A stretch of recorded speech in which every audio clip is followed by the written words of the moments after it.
সমুদ্রের মাঝখানে একটি জাহাজ প্রচণ্ড ঝড়ের মধ্যে পড়ে লণ্ডভণ্ড হয়ে গেল।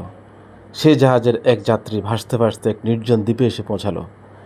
জ্ঞান ফেরার পর প্রথমে সে আল্লাহর কাছে প্রাণ খুলে ধন্যবাদ জানালো তার জীবন বাঁচানোর জন্য। প্রতিদিন সে দ্বীপের তীরে এসে বসে থাকতো, যদি কোনো জাহাজ সেদিকে আসে এই আশায়। কিন্তু প্রতিদিনই তাকে হতাশ করে ফিরে আসতে হতো।